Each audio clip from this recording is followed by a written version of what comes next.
Download the BCSN Plus app today. Local sports all the time. Visit bcsnnation.com for details. Discounts may apply. Sidekicks on Sports Nightly is presented by Frogtown Johnny's, Toledo's #1 sports bar and grill since 1992.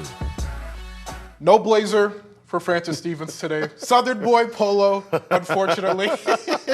But thank you nonetheless for coming in. Hey, thank you for having me. Absolutely. Week 3, time flies when you're having fun, and we sure are having a lot of it with all this great soccer. Let's start off with your girls' team of the week. Oh, girls' team of the week is going to be the Findlay Trojans. And again, man, they've had a really, really good year. It was a big-time tie for them last week against Sylvania Northview, 2-2.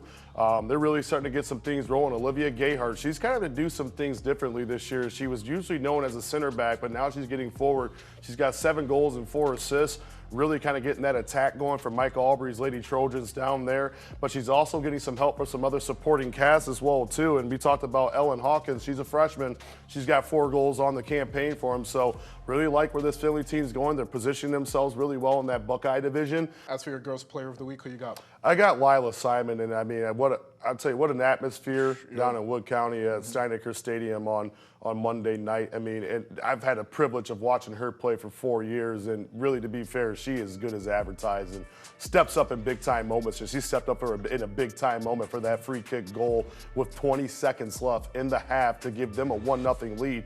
Not just her ability on the ball and off the ball, it's just her overall work rate, what she brings to the table. She's not surrounded by the same players that she's had the last 3 years, but I think what I like about her and what I admire about her is how much better some of these younger players are getting because they have a player like Lila to look at. And I mean, it's going to be a big couple weeks for her.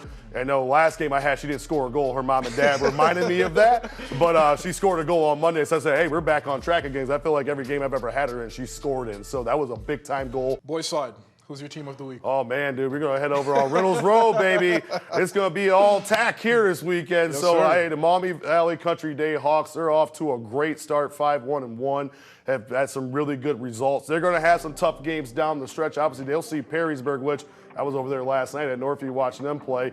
A lot of Maumee Valley guys there. They want to see exactly what this Perrysburg team's about. But the biggest piece about them has been their goal scoring and things like that. And, you know, Gabe Skinner, a lot of assists for them. He kind of gets a lot of things going in the middle there for them. But more importantly, Louis Snelling, he's been very, very impressive as well for them as well throughout the season. So they don't have a lot of blemishes in the attack right now, but I think the biggest thing right now for this Maumee Valley team, they're playing some really good teams. They're going to see Miller City, who's a state-ranked team. According to Max Preps, they're going to get Perrysburg at the end of the year. As for your player of the week, who you got? I'm going with Nate Flagg over there on Anthony Wayne Trail at Toledo Christian.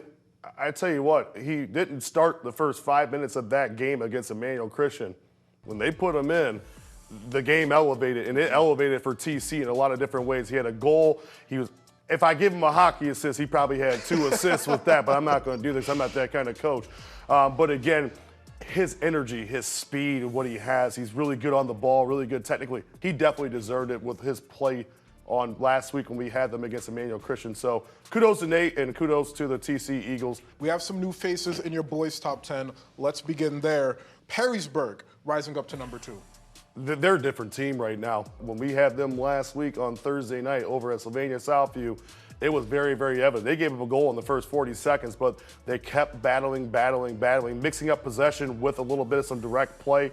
And we can't say any more about Braden Heitmeyer. I mean, he has been a big, big piece to this. Last night, 3 goals in the first 15 minutes against Northview, kind of put them to bed with a 3-0 lead. Obviously, St. Francis is still going to be in the mix there. That was a tough, tough loss for them last night. Eventually gave up that game-winning goal, but again, I think St. Francis is in that conversation for Division II to make a push for a lot of things. But you got Sylvania Northview right behind them. Toledo Christian, probably for the first time.